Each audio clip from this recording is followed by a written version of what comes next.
Thomas the Tank Engine's blue paint sparkled in the sunshine as he puffed happily along his branch line with Annie and Clarabelle. He was feeling very pleased with himself.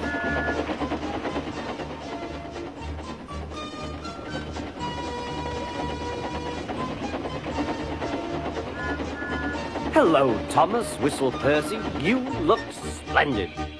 "Yes, indeed," boasted Thomas. "Blue is the only proper colour for an engine." "Oh, I don't know. I like my brown paint," said Toby. "I've always been green. I wouldn't want to be any other colour either," added Percy. Well, anyway, huffed Thomas, "blue is the only colour for a really useful engine. Everyone knows that."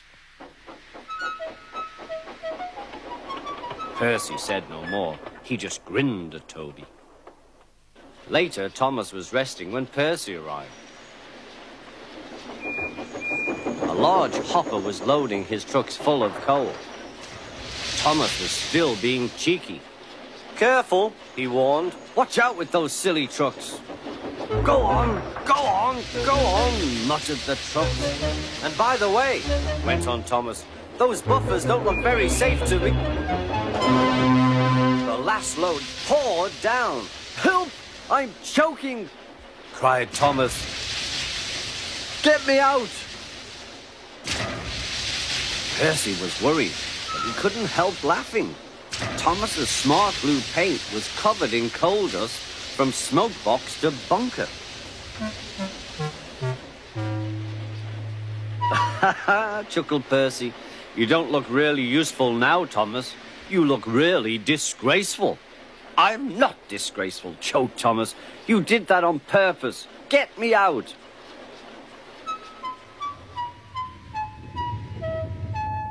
It took so long to clean Thomas that he wasn't in time for his next train.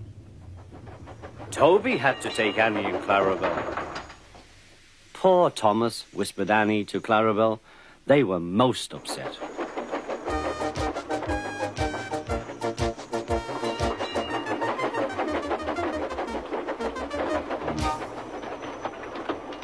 Thomas was grumpy in the shed that night. Toby thought it a great joke. But Percy was cross with Thomas for thinking he had made his paint dirty on purpose. Fancy a really useful blue engine like Thomas becoming a disgrace to the Fat Controller's railway. Next day, Thomas was feeling more cheerful as he watched Percy bring his trucks from the junction. The trucks were heavy and Percy was tired.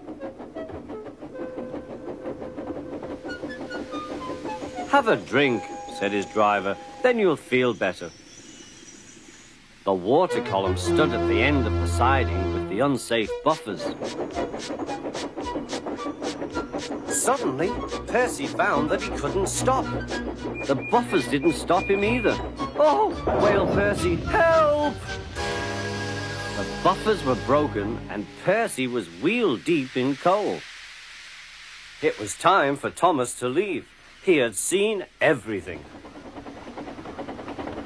"Now Percy has learned his lesson too," he chuckled to himself.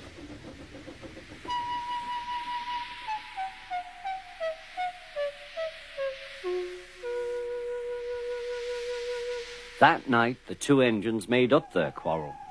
"I didn't cause your accident on purpose, Thomas," whispered Percy. "You do know that, don't you?" "Of course," replied Thomas, "and I'm sorry I was cheeky. Your green paint looks splendid again, too. In future, we'll both be more careful of coal."